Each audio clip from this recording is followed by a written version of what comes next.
ሰኞ ሕማማት መርገመ በለስ። በስመ አብ ወወልድ ወመንፈስ ቅዱስ አሐዱ አምላክ አሜን። አንድ አምላክ በሚሆን በአብ በወልድ በመንፈስ ቅዱስ ስም እናምናለን። ዛሬም ዘወትርም ለዘላለሙ አሜን። ልዩ ልዩ የሆኑ የውሃ ምንጮች አጠገብ ወዳለ ዛፍ ዓይን በተመለከተ ጊዜ ስለ እርሷ ልብ ደስ ብሎት ሰው ወደ እርሷ ይሄዳል። መጽሐፍትን በማንበብ የሚያስተውሉ እንዲሁ ምሳሌን ይመስላሉ። እነርሱ በልቦናቸውና በሐሳባቸው ይህንን ያስተውላሉና እንደኛም በሥጋ ያሉትን ይሰማሉ። የከበሩ መጽሐፍትን ለማንበብ ልባቸው እንዲሁ ይሰቀላልና፣ ወንድሞቼ ሆይ እንዲሁ ልትሆኑ ይገባል። አሁንም ከጌታችን ከኢየሱስ ክርስቶስ ዘንድ በቢታንያ በዕፀ በለስ ላይ የተደረገውን ድንቅ ተአምር ስሙ። ቅዱስ ዮሐንስም በሥጋ በዚያ ባልኖርም ያንን ሥራ በልቤና በመንፈስ ያውቃለሁ፣ የጌታችን ኢየሱስ ክርስቶስ ፈቃድ በዚያች በበለስ እንጨት ላይ ያደረገውን እኔ አነባለሁ አለ። ያች በለስ ጌታ ኢየሱስ ክርስቶስ ወደ እርሷ ከመምጣቱ በፊት ለምልማ ቅጠል አውጥታ ነበር። ጌታችን በውስጥሽ ፍሬ አይሁንብሽ ባላት ጊዜ ወዲያው ደረቀች፣ ከሥሯም ተነቀለች። ቅዱስ ወንጌልም እንዲህ አለ። በዚያች ቀን በነጋ ጊዜ ወደ ከተማ ሲወጣ ጌታ ኢየሱስ ተራበ። በመንገድም የበለስን ዛፍ አይቶ ወደ እርሷ ሄደ። ነገር ግን በውስጧ ያገኘው ፍሬ የለም ከብቻዋ ከቅጠል በቀር። እንግዲህ ወዲህ ለዘላለም ፍሬ አይገኝብሽ አላት። ያችን በለስ ወዲያውኑ ደረቀች።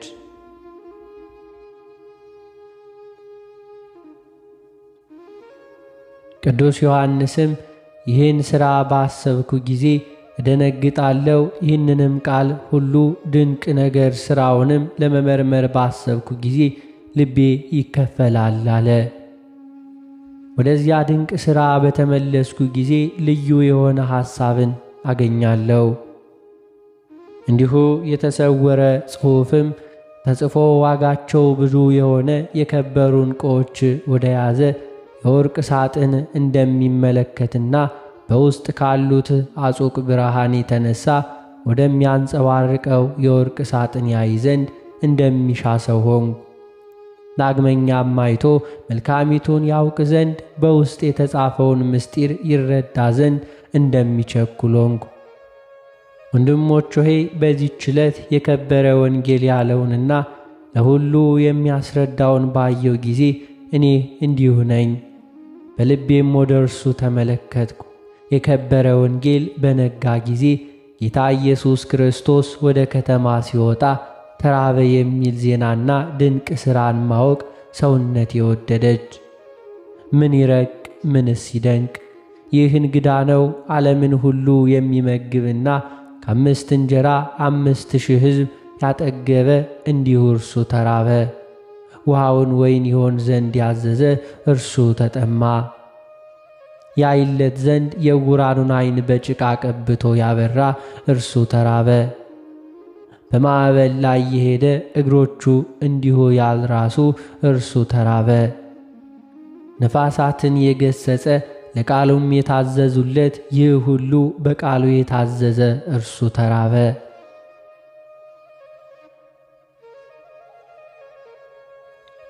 ኢሳይያስ እግዚአብሔር ለዘላለም አይራብም አይጠማም አይደክምም እንዴት አለ? ክርስቶስ አምላክ እንደሆነ የከበሩ መጻሕፍቶች መሰክራሉ። ወንጌላዊ ዮሐንስ በመጀመሪያም ቃል ነበረ፣ ቃል በእግዚአብሔር ዘንድ ነበረ፣ ያም ቃል እግዚአብሔር ነው ብሎ እንደተናገረ በመለኮቱ 5,000 ሕዝብ ያጠገበ አምላክ በሰው አርአያ እንዴት ተራበ? ለእርሱ ሁሉ የተገለጠና በመለኮቱ በሁሉ ቦታ ምሉ ሲሆን ወደ ዕፀ በለስ በፈቃዱ እንዴት መጣ? እንደማያውቅ ሰው ፍሬ ወደሌለበት በለስ መጥቶ አምላክ እንደመሆኑ በቃሉ ረግሞ አደረቃት። እስከ ዘላለሙ በውስጥሽ ፍሬ አይገኝብሽ አላት። ትእዛዝም ከነገር ጋር ወጣ። ወዲያውኑ ያች በለስ ደረቀች። ቃሉስ የሰው ቃል ነው፣ ሥራው ግን የአምላክ ሥራ ነው። ወንድሞቼ ሆይ ነገር ግን ከተርጓሚዎችና ከተመራማሪዎች ስለዚህ የበለስ ዛፍ ብዙዎች ተናገሩ። እኔ እንደተናገርኩ ደግሞ ከእናንተ ምንም የምሸሽገው የለም። እናንተ እንደምትችሉት መጠን እነግራችኋለሁና እንዲሁ አደርስላችሁ ዘንድ እንደምትፈቅዱት መጠን ነው። ይህ ቃል የከበረ ወንጌል ከተናገረው አይጎድልምና እናገር ዘንድ እንደምፈልገው የተሰወረ ምስጢርን የገለጠልኝን ተናገርኩ እንጂ። ያች የበለስ እንጨት ትድረቅ ብሎ የደረቀች አይደለምን? ወዲያውኑ ታፍራ ይላት ዘንድ አይችልምን? ነገር ግን ይህች ዕፅ ምን በደለች? ያን ጊዜ የፍሬ ወራት አልነበረምና የክረምት ወራት እንደሆነ ወንጌላዊው ማርቆስ መስክሯልና። ነገር ግን ይህ ታላቅ ነገር እንደሆነ አይተናል። ጌታችን መድኃኒታችን ኢየሱስ ክርስቶስን በአንድ ወገን ሲያከብሩት፣ በአንድ ወገን ደግሞ እንዲሁ ይነቅፉታል። ደረቀች ስለሚለው ቃል ያከብሩታል፣ እርሷን በመቆጣቱ ይነቅፉታል።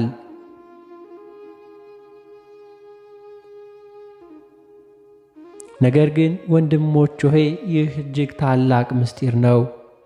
ይህም ሥራ ከልብ ከፍ ከፍ የሚል ሰማያዊ ሥራ ነው። ከተርጓሚዎች ብዙዎች የአይሁድ ጉባኤ እንደሆነ ከተናገሩ ጌታ ኢየሱስ ክርስቶስ የሃይማኖት ፍሬ ይሻ ዘንድ ወደ እነርሱ በመጣ ጊዜ እንደ ለመለመች ቅጠል ከመጽሐፍተ ኦሪት ከነቢያት በቀር አላገኘም ይላሉ። የዘላለም ፍሬ ይገኝብሽ አላት። ወዲያውኑም ደረቀች።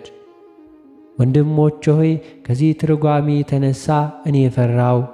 ከእርሷ ጥቂት ብመረምር የሚከለክለኝ የለም።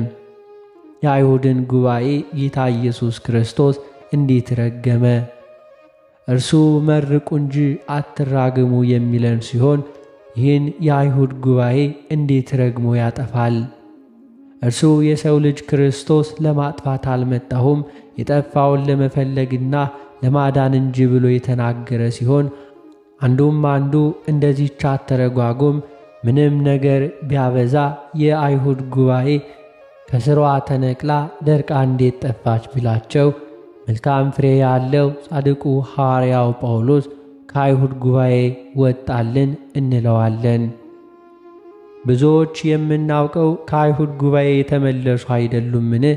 ከእነርሱም አይሁድ የወገሩት የሰማዕትነት መጀመሪያ የሆነው እስጢፋኖስ የተገኘ አይደለምን? በጉባኤያቸውስ ውስጥ የሚከራከር የነበረ አይደለምን? እዊንና ሲኮር የተባሉ አርዲት ሌሎችም ብዙ ስማቸው በእኛ ዘንድ የታወቁ ከእኛ ጋር እንደኛ መከራ የሚቀበሉ የተጠሉ አይደሉምን?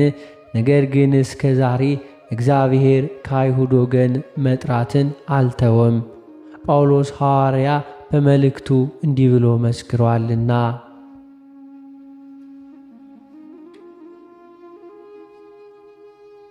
እግዚአብሔር ወገኖቹን ጣላቸውን? አልጣላቸውም እኮን።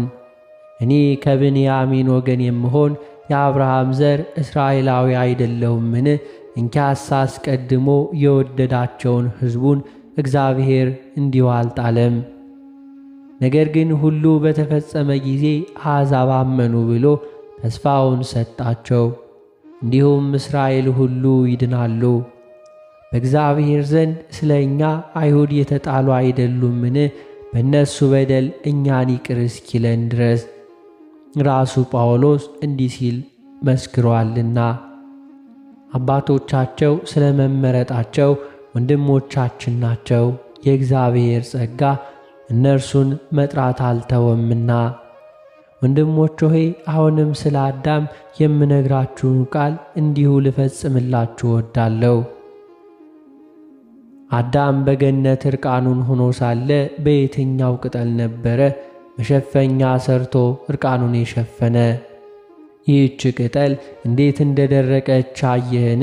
አዳም የለበሳት ዕርቃኑን የሸፈነባት አይደለችምን? ጌታ ኢየሱስ ክርስቶስ ወደ ለመለመችው የበለስ ዛፍ መጥቶ አዳም ዕርቃኑን የሸፈነባትን ቅጠሉን በቃሉ አደረቃት።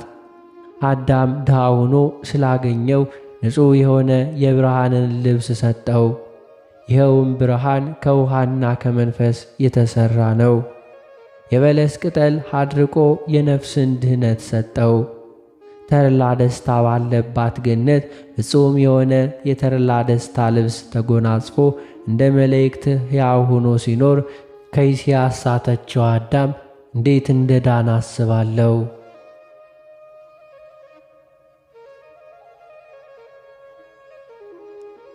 ወዳጆች ሆይ አስቀድሞ ወደ ተነገረው ነገር እንመለስ። የከበረ ወንጌል በነጋ ጊዜ ጌታ ኢየሱስ ክርስቶስ ወደ ከተማ ሲወጣ ተራበ አለ። ሌሊቱ አልፎ ሲነጋ ጌታ ኢየሱስ መጣ፣ ዓለምን ሊያነሳው ወደደ። ነቢይ እንደ ንጋት ተዘጋጅቶ እናገኘዋለን እንዳለ ጌታችን መድኃኒታችን ኢየሱስ ክርስቶስም በነግህ መጣ። ዓለም ጨለመ። ሞትን ከለበሰ በኋላ በነጋ ጊዜ በፈቃዱ የእግዚአብሔር የጌትነቱ ብርሃን አጸናቸው፣ በዚያው ጸኑ። ጨለማ ባደረበት በሰው ልቡና እውነተኛ ብርሃን በራ። ሰይጣን ወደ ፈተናቸውና ወደ ለያቸው የሰዎች ነፍሳት ነግቶ የመለኮት ሙቀት በመጣ ጊዜ ነቢዩ ዳዊት ቅዝቃዜውን ማን ይቃወመዋል እንዳለ ከሰይጣን የሚገኝ የኀጢአት ቅዝቃዜ የሰዎችን ነፍሳት ለይቷልና። ስለዚህም ነቢይ ውስጣዊ ልቦናዬና ኩላሊቴን ፈትን አለ። እነዚያ በክዳታቸው ጠፍተዋል። ስለዚህ ነቢይ ሁሉ ተሰብስበው አቤቱ ምርኮአችንን መልስ እያሉ ጸለዩ። ካዜብም ከሙቀት ጋር እንደሚነፍስ ነፋስ በረዶ የሆነውን ውሃ ወደ ቀደመው ፍጥረቱ እንደሚመልስ ሆነ።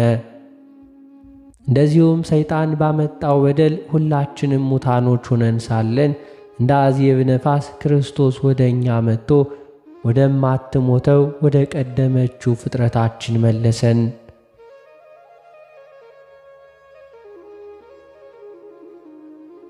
አስቀድመን ያስታወስነው ይህ ሙቀት ስለ አዜብ ሲሆን የክርስቶስ ሙሽራ ቤተ ክርስቲያን ናት።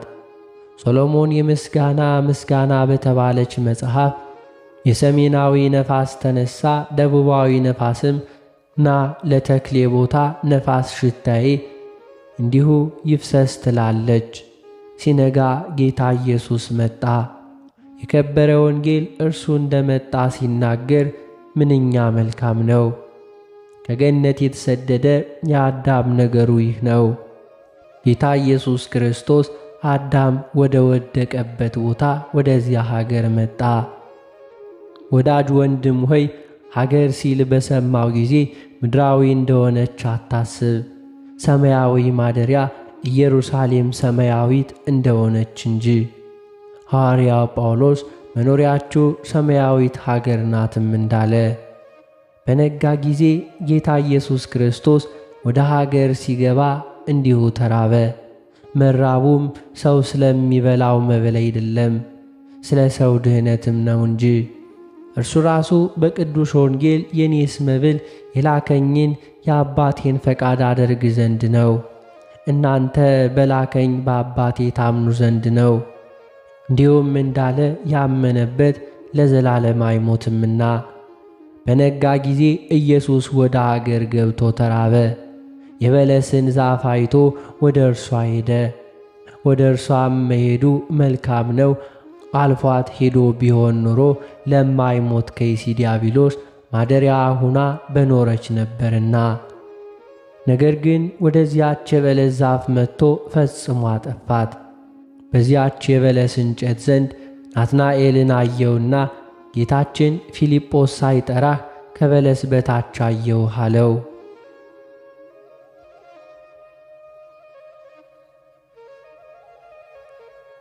ይህችንም ዕፀ በለስ ነቢዩ ዕንባቆም ወደ ሌሎች አሕዛብ አልወጣም በለስም አታፈራምና ብሎ አስታውሷታል።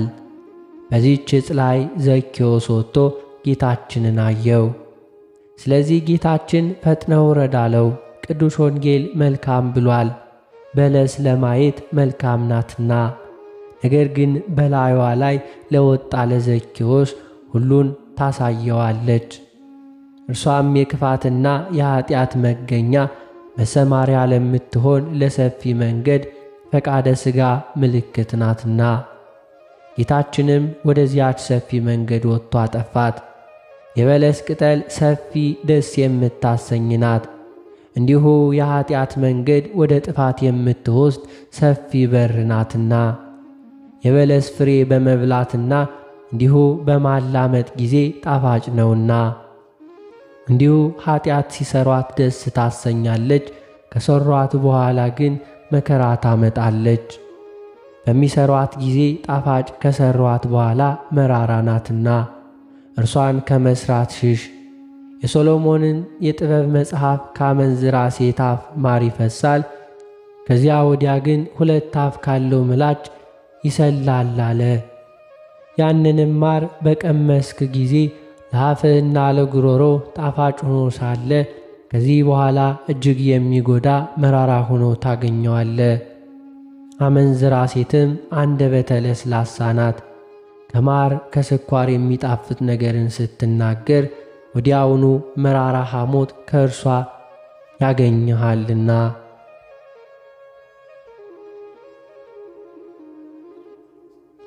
እንግዲህ አርዌ ምድር በአነጋገሯ የጣፈጠች ናት፣ በሽንገላዋ ግን መራራ ሆነች። መብል ጣፋጭ ነው፣ መውደቅ ግን መራራ ነው። በሚጣፍጥ ቃል ተናግራ በሚያጠፋ መርዝ ከምትገድልህ ከዚህች አመንዝራ ሴት ሽሽ፣ ከበሽታ ሽሽ፣ ይኸውም ኀጢአት ነው። ኤልያስ ካመንዝራይቱ ኤልዛቤል ፊት እንደሸሸ ጌታችን መድኃኒታችን ኢየሱስ ክርስቶስ ሕይወትን ስለ ተራቡ ሰዎች ከሰማይ ወርዶ ሰው ሆኖ መጣ። የዚህን ዓለም መንገድ እጅግ ሰፊ ሆኖ ለሰው ልጅ መልካም አስመስሎ አገኘው። ወደ እርሷም መጥቶ ቅርንጫፏ ሰፍቶ ለምልማ የኀጢአት መንገድ ሆና አገኛት። የሞት ፍሬ ግን ገና አላፈራችም ነበር። ወራቱ የፍሬ አይደለም። በወንጌል እንደተባለ ፍሬ የሌለባት ያን ጊዜ የፍሬ ወራት ስላልሆነ ነው። ስለዚህ ይህች ዕፅ የሞት ፍሬን ትሰጥ ዘንድ እንዴት ትችላለች? አዳኝ ጌታችን መድኃኒታችን ኢየሱስ ክርስቶስ ሰዎችን ለማንሳትና እንዲሁ ይቀድሳቸው ዘንድ ወደ ዓለም መጣ። ስለዚህም ፍሬ የሌላት ሆነች። ሐዋርያ ቅዱስ ጳውሎስ ከአዳም እስከ ሙሴ ሞት ሰለጠነ ባላቸው እንዳለ ሞት ሰልጥኖባቸዋልና። ሙሴም ማለት ሕግ ነው። ስለዚህ ቅዱስ ወንጌል ምስክር ሆነ። ሙሴና ነቢያት አሏቸው፣ ከእነርሱ ይስሙ በማለቱ ነው።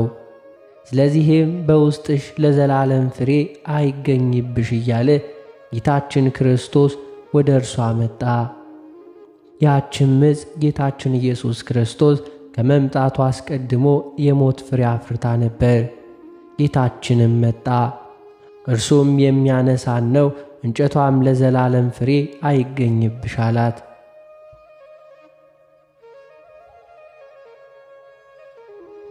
ያቺ እንጨት ወዲያውኑ ደረቀች። መጽሐፍ ሞት ድል ተነሳ፣ ሞት ሥልጣንህ የታለ? መቃብርስ መውጊያ ወዴት ነው ያለው ተፈጸመ። ወንጌላዊው እንጨቲቱ የለመለመችበት ጊዜ ክረምት ነው አለ። ኤልያስም ክረምት እንደሆነ የነገራቸው ሰይጣን ያመጣው ኀጢአት በውስጧ ስለበቀለ ነው አለ። ጌታችን መድኃኒታችን ኢየሱስ ክርስቶስ ከመምጣቱ በፊት ለጣዖታት በማስገዛት መናፍስት ርኩሳን ሰዎች አድክመዋቸው ነበርና ሰውን በመግደል በመብል በመጠጥ በመቀማጠል የረከሰ ኀጢአት በመስራት ከዚህ በኋላ ጌታችን መድኃኒታችን ሰላማችን ኢየሱስ ክርስቶስ መጥቶ የበጎ ሥራ ጠላቶች የሆኑና በመብል በመጠጡ በመቀማጠሉ በማስወደድ ወደ ጥፋት ባሕር የሚያሰጥሙ እርኩሳት መናፍስትን እርሱ አጠፋቸው። መጥቶም ፍትወታት እኩያን ኀጣን እርኩሳንን አጠፋ፣ ሁከትንም ጸጥ አደረገ። ዕፀ በለስንም አድርቆ ብሩህ በሆነ ሕይወት በሃይማኖት የበቀለውን ዕፅ መስቀልን ተከለልን። ይህ የከበረ የተዘረጋ መስቀል ስሩ በምድር ጫፍ በሰማይ ያለ ቅጠሉ የማይረግፍ አበባው ለጥፋት ፍሬው ለሞት ያልሆነ ነው። ይህ ነቢዩ ዳዊት ስለ እርሱ ሲናገር በውሃ ዳር የተተከለ በየጊዜው ፍሬውን የሚሰጥ ቅጠሉም የማይረግፍ ነው ብሏል።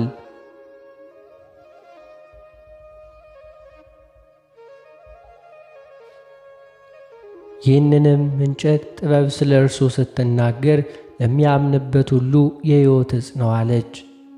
ነቢዩ ኤርምያስም ስለዚህ ዕፅ ተናገረ። በአይሁድ ዘንድ ባየው ጊዜ ኑ በምግቡ ውስጥ ዕፅን እንጨምርበት፣ በሕያዋን ምድር እናጠፋው ዘንድ እንዲሁ ትችላላችሁ ሲላቸው ነው። በኅብስት የሚሰጥ የክርስቶስ ሥጋው የሕይወት ዕፅ ይባላል።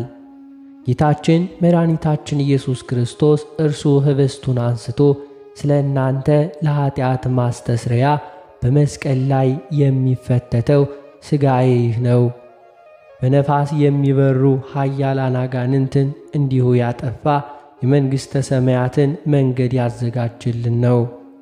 ለሚያምኑበትም ይህ ዕፅ ወደ ሰማያት ለመውጣት እንዲሁ መሰላል አደረገው።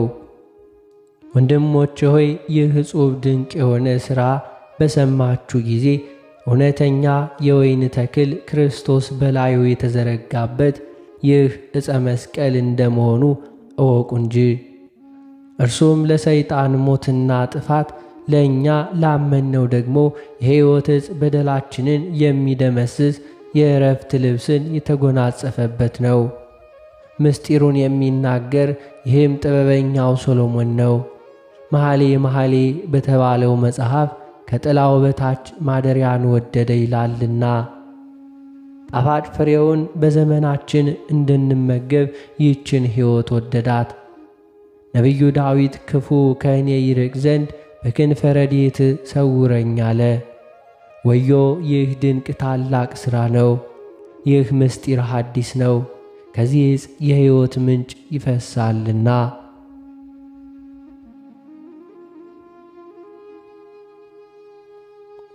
ይህም በመስቀል ጌታ ጎኑን ተወግቶ ውሃና ደም ከእርሱ በወጣ ጊዜ የሚጠጣ ሆነ። ደም ግን በመስቀል የለበሰው ልብስ ነው። ከጎኑ የፈሰሰው ውሃ ለምእመናን የማይጠፋ ፍሬ ያፈራ ዘንድ በሥጋው የታየው ነው። ስለዚህ ለመስቀል መስገድ ይገባል። ወዮ ይህ የተመሰገነ የከበረ ዕፅ ነገሥታት፣ መኳንንት፣ መሳፍንት ሁሉ የሚያከብሩት ነው። ወዮ ይህ ዕፅ የሰውን ፍጥረት ሁሉ የሚያጸና የተመሰገነ ክቡር መስቀል ነው። በእርሱም በመማተብ አጋንንት የሚሸሹበት፣ የተረገመ ዲያብሎስ የሚደነግጥበት ነው። መላእክትም ያከብሩታል፣ ሰማዕታትም ያመሰግኑታል፣ ሐዋርያትም ክብሩን ይናገራሉ። ቤተ ክርስቲያንም ሽልማቷ ጌጧ ታደርገዋለች። እርሱም የክብር ባለቤት ክርስቶስ የተሰቀለበት ነው። ለእርሱ ከሃሊነት፣ ገናንነት፣ ጽን ፍቅር፣ አንድነት ከባሕርይ አባቱ ከአብ ከባሕሪ ሕይወቱ ከመንፈስ ቅዱስ ጋር ዛሬም ዘወትርም እስከ መጨረሻይቱም ቀን ለዘላለሙ በእውነት አሜን ይሁን።